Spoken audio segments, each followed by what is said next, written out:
And now for our first speaker, Christopher Tang.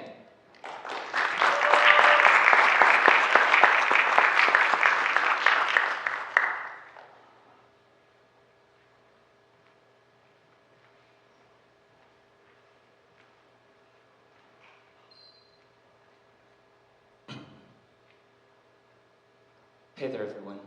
Today I'd like to start off this talk by showing you two quotes that I disagree with. So at first glance, these quotes may seem relatively different. One is a lot longer in length and the other one is a lot shorter. One deals with more abstract values concerning fulfillment, and the other one questions their identity through the use of an everyday location that they go to. So what do these two quotes have in common? They both result in an identity crisis hinged on an external factor brought by change. So these two quotes are both results of chasing after what is known commonly as dreams. So the message I'm here to bring today may seem counterintuitive and almost shocking. It challenges many of the mainstream media quotes that we hear, like lock in or never give up. But hear me out when I say this. Give up on chasing your dreams because you're not ready yet. Now, before you think I'm here to tell you that I've lost complete faith in all human ambition, or that I'm here to completely crush your aspirations, allow me to elaborate. This speech is not about giving up or settling for less. It's about choosing how you pursue and what you pursue, and how to sustain yourself along the way. Because in reality, everyone has goals. The struggle is what makes us human. But the pursuit of these goals is what differs from person to person. So now I'd like to introduce our first example here. Marcus Pearson, better known as Notch, from 2009 to 2014, developed one of the most popular, if not the most popular video game today, known as Minecraft. From 2009 to 2014, he grew what was a small indie game built from his garage into a 100 million user large community. And in 2014, he sells Minecraft to Microsoft for an estimated value of $2.5 billion. So after selling his company, his product, he did what any normal human might. He spent money on trips around the world, going to some of the world's most famous places, meeting some of the world's most influential people. He also, funnily enough, bought a 23-room large Beverly Hills mansion, outbidding Jay-Z and Beyonce for a total amount of $70 million. But you might think, after getting all the money you could ever need, all the resources that you would ever need at your fingertips, that he would be happy. No? But just 11 months after gaining his newfound wealth, he posted a tweet. The first quote, this quote stating that the problem with getting everything is that there is no reason to try anymore. So, Notch at heart was a small indie game developer. That was what made him who he was. He was Notch, creator of Minecraft, developer of Minecraft. Now, after that had been removed, after he had closed the deal, after he had sold what was his life's work, what was he then? The rock that he stood upon was removed and turned into what was an existential freefall in which he felt lonely and drifting. So the second example, is some of you might know better, is one of the most decorated Olympians of all time, Michael Phelps. The Olympian with the most medals by a large margin was dominant, completely dominant in the 200 butterfly and 200 IM race examples in the Olympics. After his last gold in Rio at 2016, he disappears for a while, and in 2020 releases an HBO documentary titled The Weight of Gold. In it, Phelps covers the mental struggle of Olympians discussing post-Olympic and during Olympic depression. There's a specific point, the second quote is from him, where he questions his existence without the pool. He questions who he is after he has quit swimming. Phelps talks about the similar struggles of many different Olympians in this post-Olympic depression, as well as feelings of lack of self-worth and even urges to end his own life.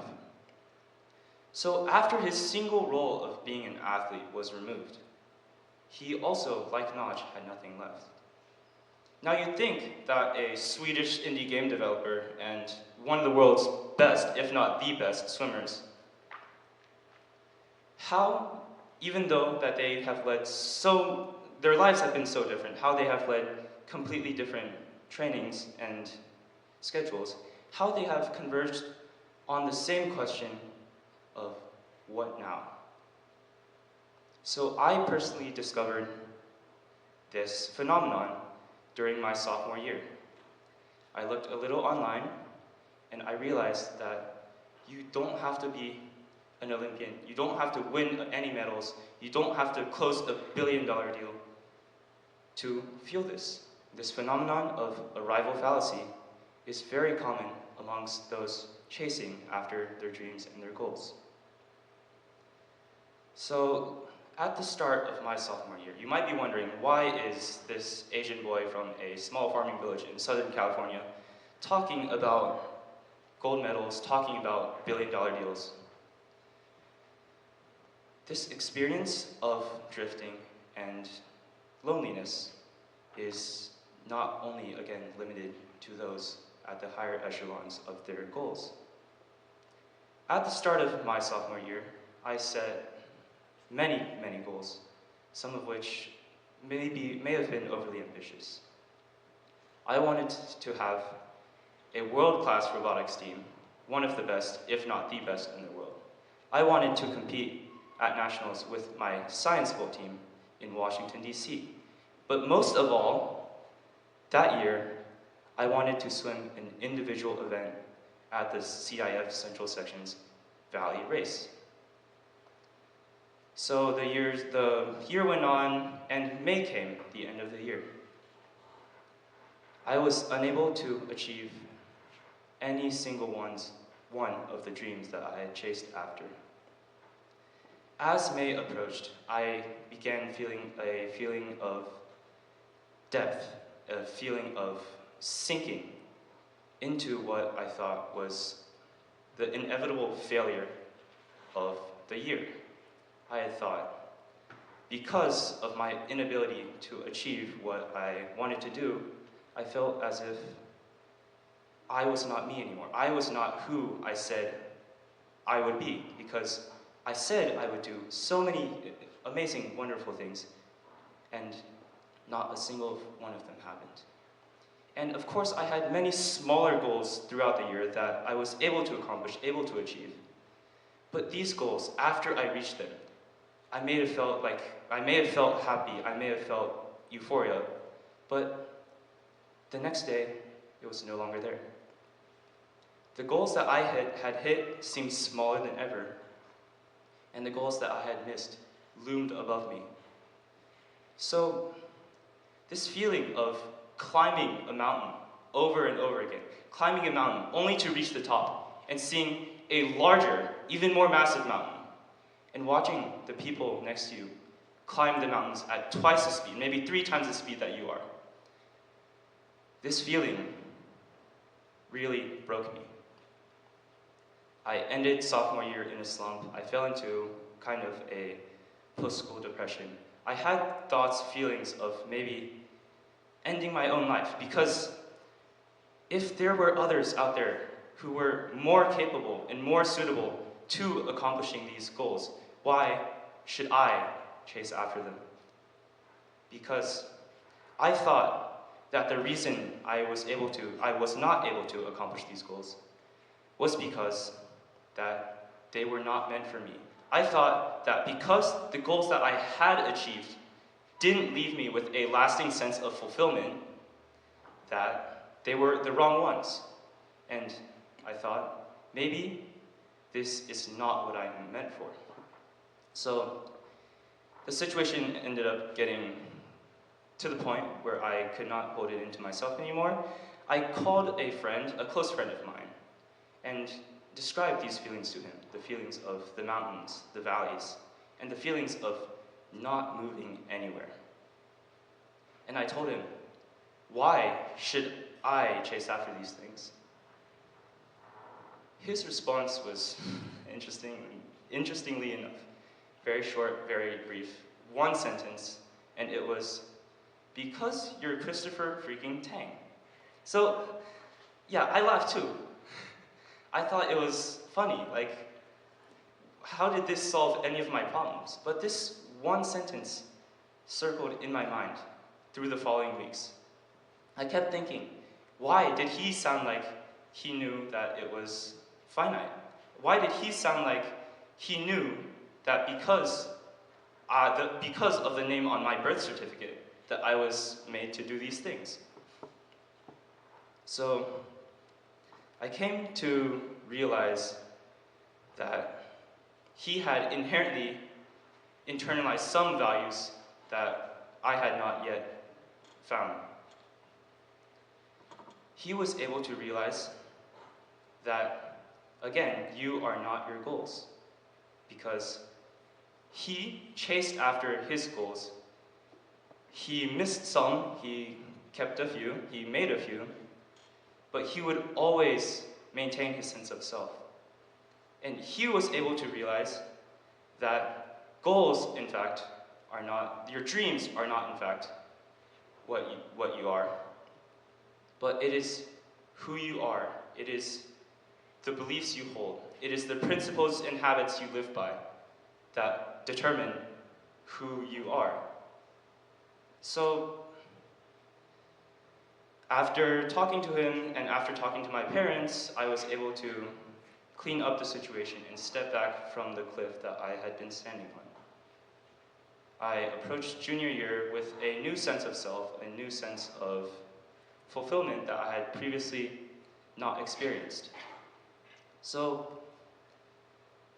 I'd like to bring to you guys the 3 large generalizations that I was able to make based off my conversation with this friend and my parents. First off, goals should serve as checkpoints and not as the finish line. Because during my slump, any goal I achieved felt like the end of an era, basically.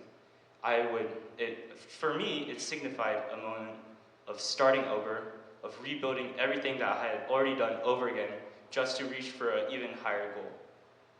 But no, the journey is one long continuous process, and hitting that one goal at the end will not completely fulfill you. That's just not how life works. The second point is to not hinge your identity and sense of self on something external. I used to believe in the saying, you are your actions. Now, this sounds noble, this sounds great, but in truth, it is very, very incomplete. Because actions depend on external circumstances. And if you are what you do, and then you can't do what you can do anymore, who are you? If your possible actions are taken away from you, if, say, Michael Phelps couldn't swim anymore, was he still really Michael Phelps? See, again, I came to realize that it is not what you do that makes you who you are, but it is how you think, how you treat others, and what you repeatedly tell yourself when no one is looking that makes up what your identity is. Now the third point, maybe the most important point, the takeaway, you could say, of this talk. Satisfaction has to come from within. The habits you build, the principles you have. And in the process of rebuilding my mental state, I didn't make any flashy Instagram motivational reels. I didn't post about my progress along my journey. Instead, I would pick on the small things that I knew would affect the rest of my day. I would spend 10 minutes in the morning thinking of what I would do through the day, the plans, the goals, the small checkpoints, not the large finish line, but the small progress checks that allowed me to make sure that I was still on track. I would spend 10 minutes every morning. And then at night, I kept track of my progress in a Google Sheets, keeping myself accountable that I had did what I said throughout the day, that even though I was not my actions, even though I did not have to think of myself as someone who was driven purely by their goals, that I still thought to myself that I am who I said I was. So this transition away from thinking about goals, thinking about dreams as someone or as something that builds on your identity, I began thinking of goals as something that came naturally as you built who you are. Because in the end, even if you hit your goals, when the goal disappears, if the character you built is not there to carry you past the finish line, where will you be? So, in the end, you should not chase your dreams. You should build them. Thank you.